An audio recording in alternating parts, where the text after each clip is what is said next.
I never thought I'd be the kind of woman telling this story, but here I am, 3 years later, still waking up in the middle of the night with my heart racing, replaying that moment over and over again. The moment everything I knew about my life, my marriage, and my family shattered like glass hitting concrete. It was my husband's brother who destroyed everything.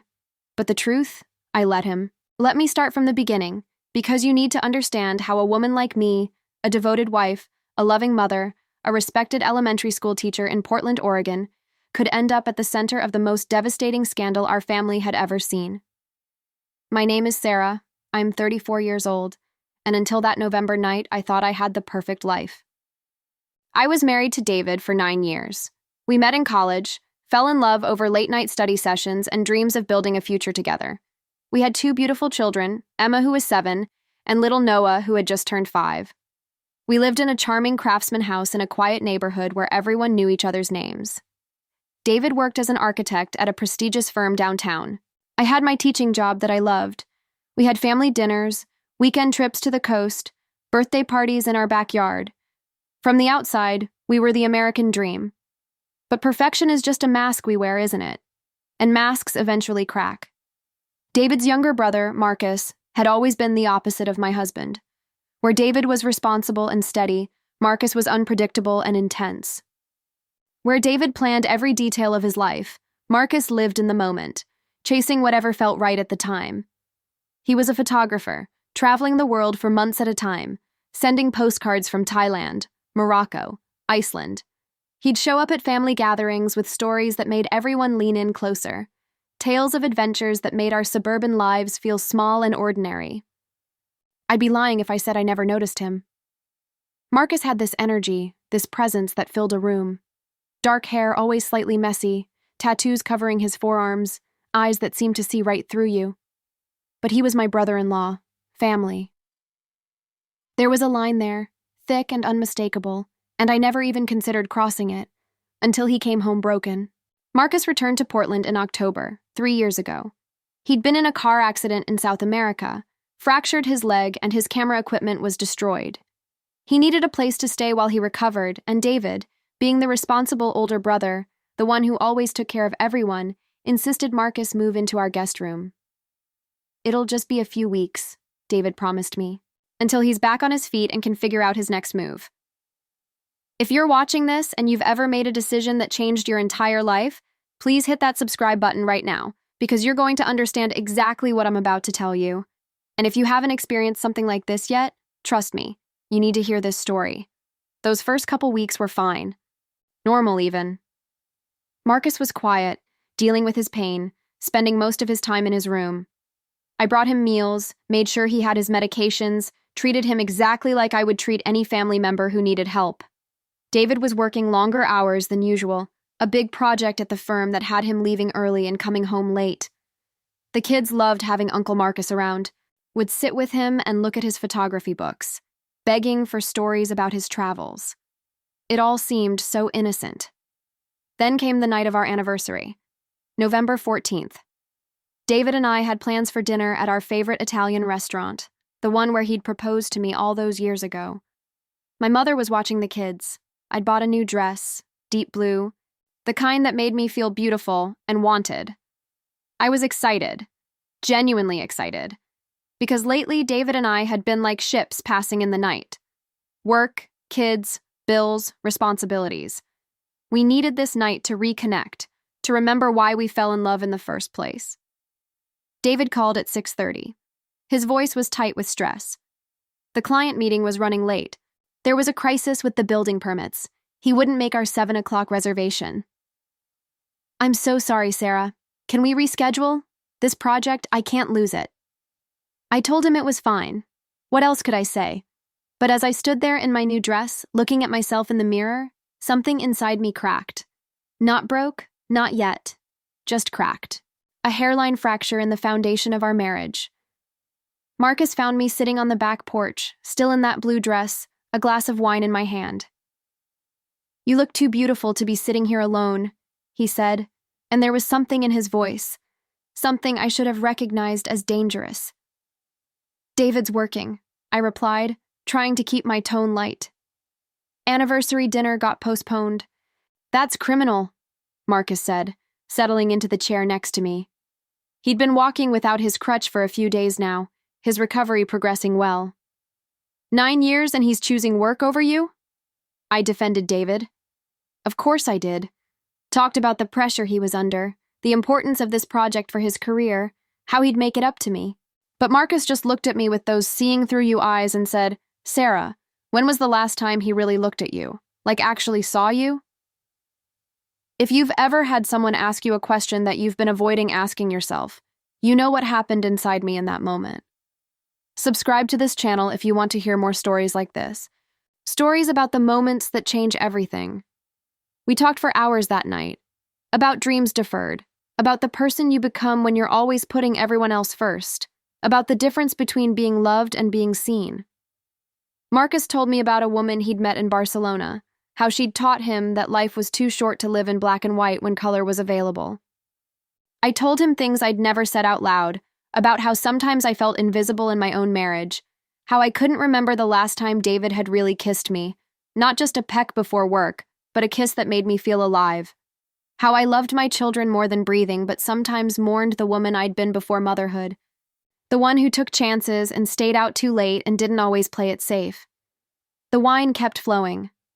The night got darker. And somewhere between midnight and 1 a.m, Marcus reached over and touched my hand. I should have pulled away. I should have stood up, said goodnight, gone to bed. I should have remembered my vows, my children sleeping upstairs, the man I married who was working late to provide for our family. I should have been stronger. But I didn't pull away. What happened next, I'm not going to describe in detail, because that's not what this story is about. This isn't about the physical act.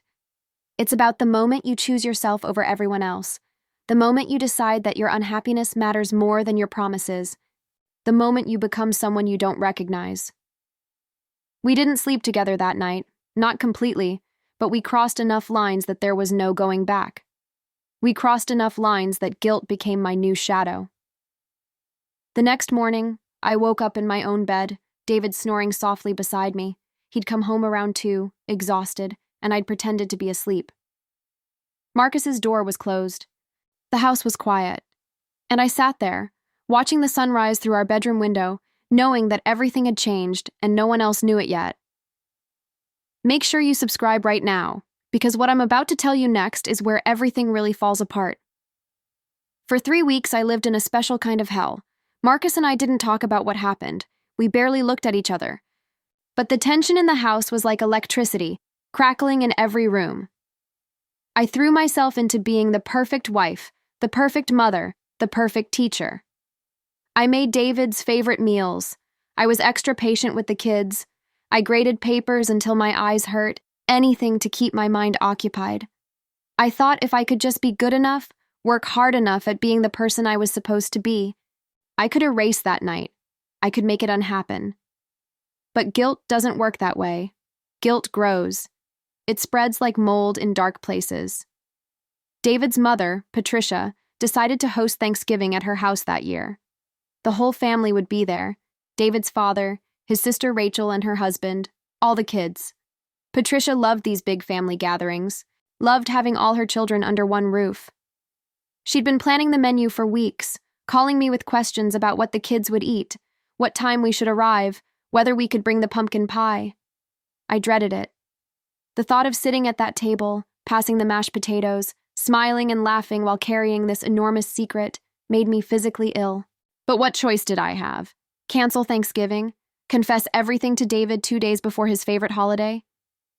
Marcus told David he was moving out the day before Thanksgiving. Said he'd found an apartment, his leg was healed, it was time to get back to his life.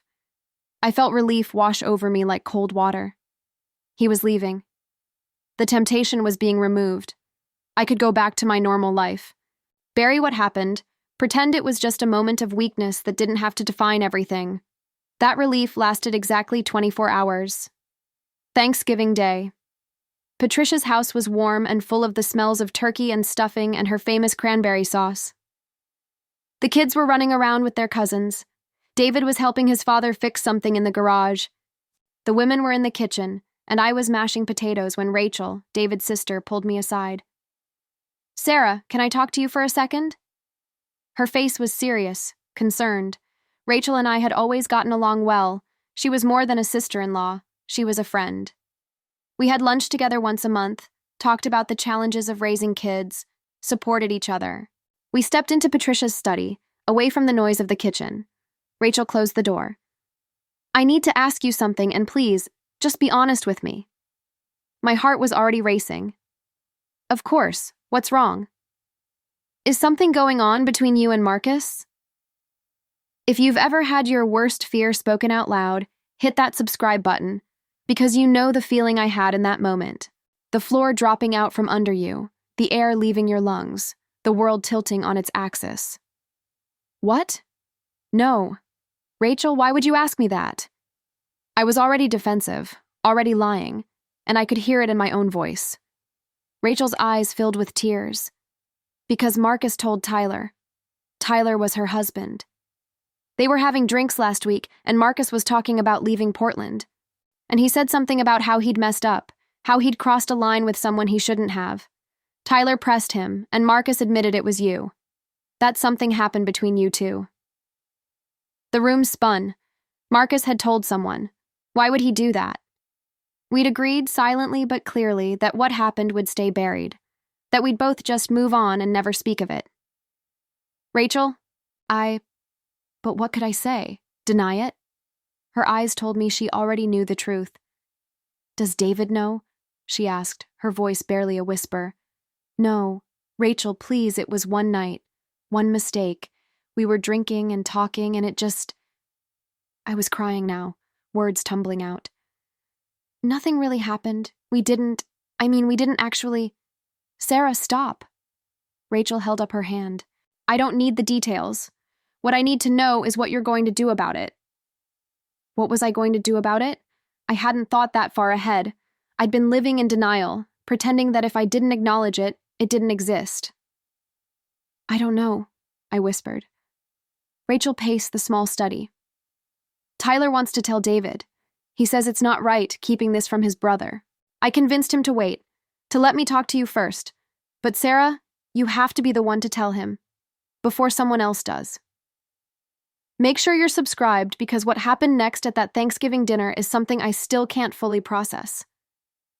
We went back to the kitchen. I finished the potatoes mechanically, my hands shaking so badly I could barely hold the masher.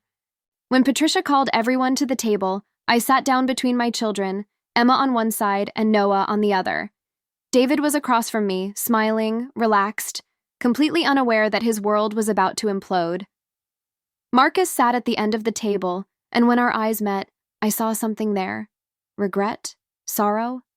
Or was it something else? Did he want this to come out? Did he want to destroy what David and I had? Patricia led us in saying grace. We held hands around the table, this big connected family unit, and I wanted to scream. The hypocrisy of it all, the pretending, the lies hidden behind smiles and pleasant conversation. Tyler was watching me. I could feel his eyes, the judgment, the anger on his brother-in-law's behalf. Rachel was avoiding looking at anyone, pushing food around on her plate. David's father was telling a story about Thanksgiving when David and Marcus were kids. Something about a burned turkey and a comedy of errors that had everyone laughing. David squeezed my hand under the table. You okay? He whispered to me. You seem off. Just tired, I lied. Another lie on top of the mountain of lies I'd been building. Then Marcus stood up, just pushed his chair back and stood, his glass of wine in his hand. I'd like to make a toast, he said, and everyone stopped eating, stopped talking, turned to look at him. No, I thought. Please no, not here, not like this. To family, Marcus said, and his voice was thick with emotion. To the people who take you in when you're broken, to the people who show you kindness when you don't deserve it. His eyes found mine across the table. And to the importance of honesty, because secrets destroy families, don't they? Secrets are poison. The table was silent. David's father raised his glass awkwardly. Patricia looked confused. David was smiling, unaware, thinking this was just his brother being his usual dramatic self. But Rachel knew, Tyler knew, and Marcus knew what he was doing. "Sarah," Marcus said, and everyone's attention shifted to me. "I need to apologize to you, in front of everyone." My mouth went dry. Emma was tugging on my sleeve, asking if she could have more cranberry sauce. Noah was making a face at his cousin across the table. They were so innocent, so unaware of what was about to happen. "Marcus," Rachel said sharply, "this isn't the time." "It's exactly the time," Marcus replied. "I've been staying in David and Sarah's home for 2 months. They opened their door to me, gave me a place to heal, and I repaid that kindness by making Sarah uncomfortable, by crossing boundaries, by being inappropriate." He was choosing his words carefully, dancing around the truth, but getting close enough that everyone at the table was now paying complete attention. Before you hear what happened next, subscribe to this channel because the way this family dinner ended is not what you think. David's face changed. The smile disappeared. He set down his fork and looked from Marcus to me and back to Marcus. "What are you talking about?" "I made a pass at your wife," Marcus said. Simple, direct, like he was commenting on the weather. "I was drunk and stupid and I crossed a line. I wanted to apologize to her publicly because she deserves that respect." The silence that followed was deafening. Patricia made a small gasping sound. David's father coughed. The children, sensing something was wrong but not understanding what, got very quiet. David was staring at Marcus with an expression I'd never seen before. Not quite anger yet, but something building toward it. "Sarah?" David's voice was controlled, too controlled. "Is this true?" And there it was. The moment of choice. I could minimize it, say Marcus had made a drunken comment that I'd brushed off, turn Marcus into the villain and myself into the victim. I could protect myself, protect our marriage, protect the life we'd built. Or I could tell the truth. "It's more complicated than that," I heard myself say. The words felt like they were coming from someone else. "We should talk about this at home, not here, not in front of everyone." "What does more complicated mean?" David stood up now, his chair scraping against Patricia's hardwood floor. "Sarah, what is he talking about?" Rachel was holding Tyler's arm, keeping him in his seat. Patricia was trying to shepherd the children out of the room, suggesting they go play in the basement. The perfect Thanksgiving was disintegrating in real time. "David," I started, but my voice broke. "I'm so sorry. I never meant for—" "You never meant for what?" His voice was rising now. "Did something happen between you and my brother? Did you—" He couldn't even finish the sentence. Marcus spoke again. "David, it was my fault. I pursued her. She was vulnerable and I took advantage of—" "Shut up," David said to his brother, his eyes never leaving my face. "I'm talking to my wife, Sarah. Tell me right now. Did you sleep with my brother?" All those eyes on me, David's parents, his sister, Tyler, the cousin who'd wandered back in from the kitchen, all of them waiting for my answer. My children somewhere in the house, being shielded from this disaster but going to live with the consequences of it for the rest of their lives. "Not exactly," I whispered. We didn't go all the way. But we... How do you explain that you betrayed your marriage without quite committing the ultimate betrayal? That you stopped before the final line but crossed so many others? We kissed. We touched. It didn't go further than that, but David, it was still wrong. It was still a betrayal. David's face crumbled. That's the only word for it, like watching a building collapse in on itself. He staggered backward, grabbed the back of his chair for support. "You kissed my brother," he said, and it wasn't a question, just a statement of something he was trying to process, trying to make real in his mind. "In our house, while I was working to provide for our family. You were with my brother." "David, please, let's go home and talk about this," I begged. I was standing now too, reaching for him, but he jerked away from my touch like I was poisonous. "How long?" he demanded. "How long has this been going on?" "It was one night. Just one night. And nothing really happened, David. I swear." "When?" "Our anniversary. when you had to work late. Something in David's expression changed then, became harder, colder. Our anniversary, he repeated. The night I stayed late trying to save a project so I could get a bonus to take you on that vacation you wanted to Paris.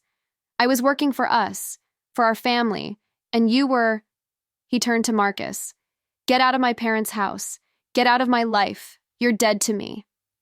Marcus opened his mouth to respond, but David held up his hand. I don't want to hear another word from you. Not ever again. You're not my brother anymore. Then David looked at me. And you. You need to leave. I can't... His voice broke. I can't even look at you right now. Take your car and go. I'll bring the kids home later. Subscribe to this channel right now if you want to know what happens next. Because the conversation I had with David later that night is when everything I thought I knew about my marriage got turned completely upside down. I left. Just grabbed my purse and walked out of that house while David's entire family watched. Got in my car and drove. I didn't know where I was going, just drove through Portland while the sun set, while families all over the city finished their Thanksgiving dinners in peace, while my whole world burned down. I ended up at a park near our house, sitting on a bench as darkness fell, too terrified to go home but having nowhere else to go. That's where Rachel found me 2 hours later. She sat down next to me without saying anything for a long time. Tyler told David more, she finally said. Marcus told Tyler that you were unhappy, that you'd confided in him about your marriage being empty, about David neglecting you. Tyler said Marcus made it sound like you initiated everything. That's not true, I said, but even as I said it, I wondered. Had I initiated it? I'd been the one complaining about my marriage. I'd been the one who didn't pull away when Marcus touched my hand. I believe you, Rachel said. But Sarah, whether you initiated it or not, you made a choice, and now you have to deal with the consequences. What did David say after I left? Rachel's silence was answer enough. Finally, she said, He's devastated. I've never seen him like this. He's talking about divorce, about custody, about how he can never trust you again. His brother, Sarah. Of all the people in the world, you chose his brother. I didn't choose anything, I protested, but even I could hear how weak that sounded. It just happened. Things don't just happen, Rachel said gently. We make choices that lead to things happening. You made a series of choices that night. She was right. I'd chosen to stay on that porch. I'd chosen to keep drinking. I'd chosen to share my unhappiness with Marcus instead of with my husband. I'd chosen not to pull away. Every step along the way, I'd had the power to stop it, and I hadn't. Rachel drove me home around 9. David's car was in the driveway. The lights were on in our bedroom. I sat in the driveway for 10 minutes, gathering courage, before finally walking to the front door. It was locked. I used my key to get in, and David was sitting on the couch in the living room, in the dark, just sitting there. The kids? I asked. At my parents'. They're going to stay there tonight. His voice was hollow, emptied out. I sat down in the chair across from him, not too close, giving him space. David, I know you don't want to hear this right now, but I need you to know how sorry I am. I need you to know that I love you, that I love our family, and what happened with Marcus was the biggest mistake of my life. Do you love him? David asked. Is that what this is? Did you fall in love with my brother? No, I said immediately. No, David, it wasn't about love. It was about me feeling invisible and him seeing me, and I made a terrible, selfish choice in a moment of weakness. You felt invisible, David repeated. So this is my fault? Because I was working too much? Because I was trying to build a career and provide for our family? No, that's not what I'm saying. It's my fault. I'm not trying to blame you, but David, we've been growing apart for a long time. You have to admit that. What happened next is something I'm still trying to understand. David stood up, walked to the window, looked out at our quiet street. I've been having an affair for 6 months, he said, just like that, flat, factual. The world stopped spinning. What? Lauren, from my office, the project manager. It started in May. We've been seeing each other 2-3 times a week. All those late nights I said I was working, half of them, I was with her. Make sure you subscribe because I promise you, this story is far from over. I couldn't breathe, couldn't process what he'd just said. David was having an affair. David, my steady, responsible, boring husband, had been cheating on me for 6 months. While I was drowning in guilt over one night with Marcus, David had been conducting an entire relationship with another woman. "You're lying," I said. "You're just saying that to hurt me." "I'm not lying." He turned to face me. "You want proof? Her number's in my phone under L from work. Text her. Ask her yourself." 6 months, I whispered.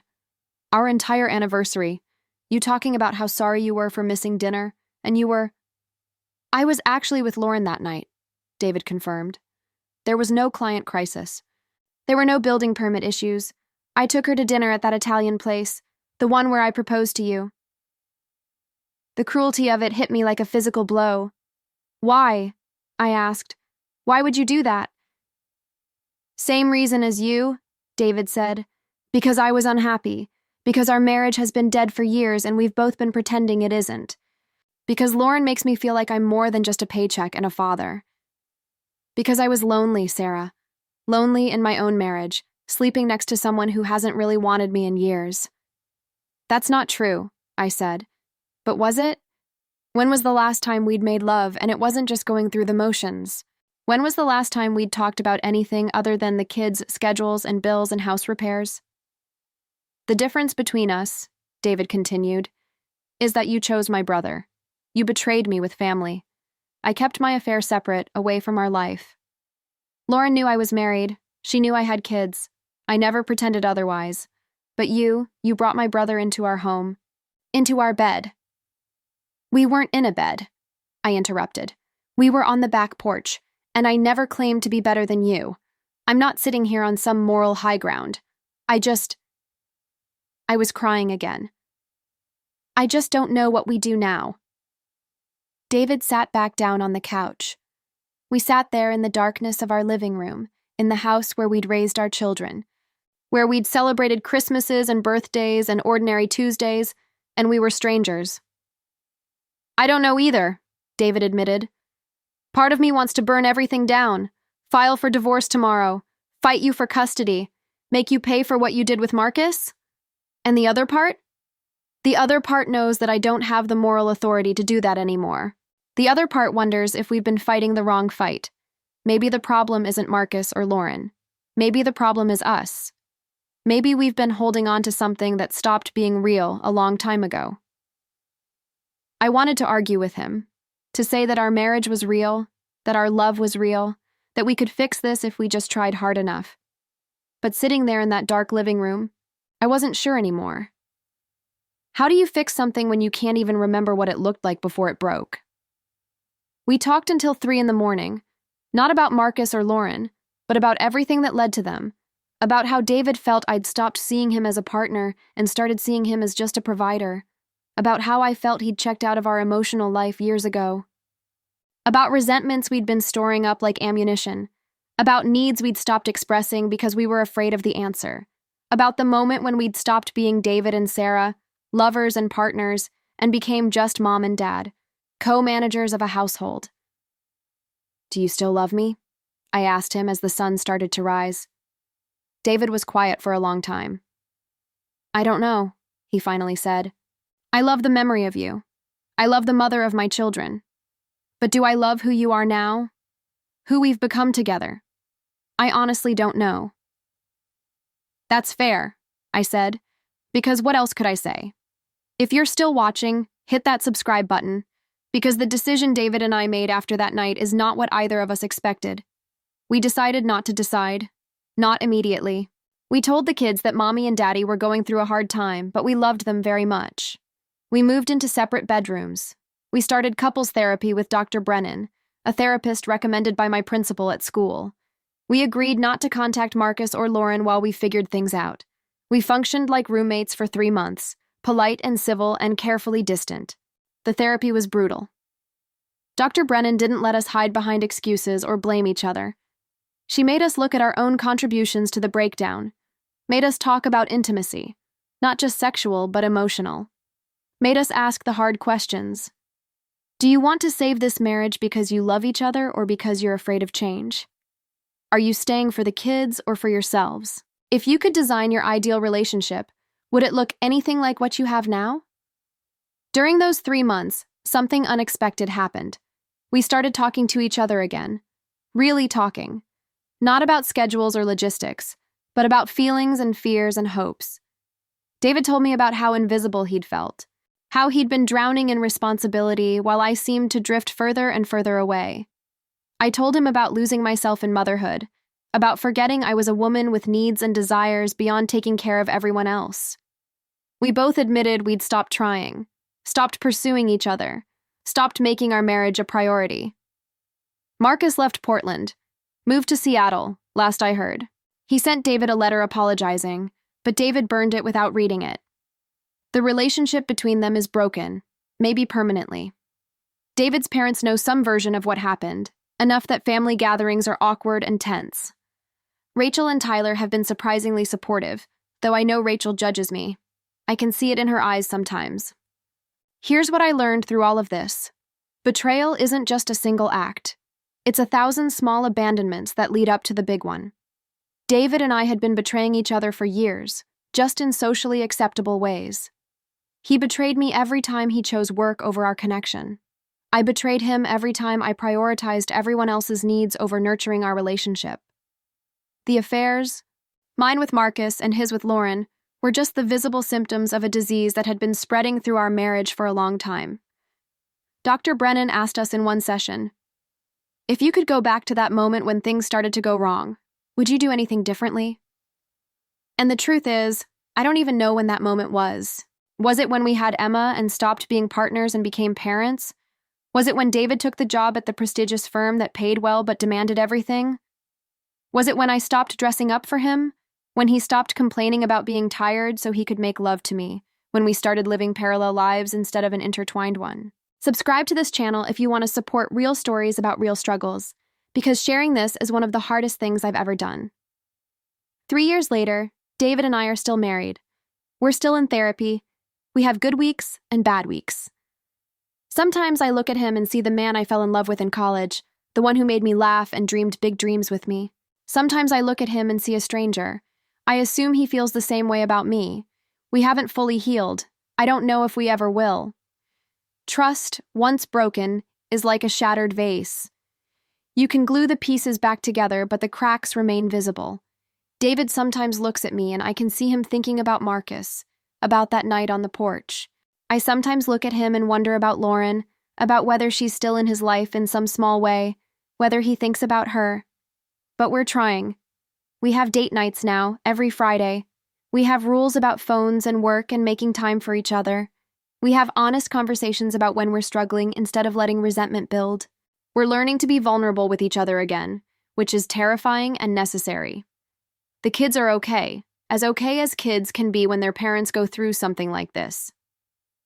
Emma asked me once why Daddy moved into the guest room, and I told her that sometimes grown-ups need space, but that doesn't mean they don't love each other. Noah is too young to fully understand, which is a mercy. What would I do differently? Everything. I would have talked to David about my unhappiness instead of Marcus. I would have insisted on couples therapy before things got so bad. I would have remembered that marriage is a living thing that needs constant attention and care, not something you can put on autopilot while you focus on everything else. I would have pulled my hand away on that porch, but I didn't, and now I live with the consequences of that choice every single day. So here's my question to you, and I really want you to think about this. I want you to leave a comment with your answer, because I need to know what you think. If you were in my position, if you had made my mistakes but also discovered your partner's betrayal, would you stay? Would you fight for the marriage? Or would you walk away and start fresh? Can a relationship survive when both people have broken it? Is forgiveness possible when trust has been destroyed?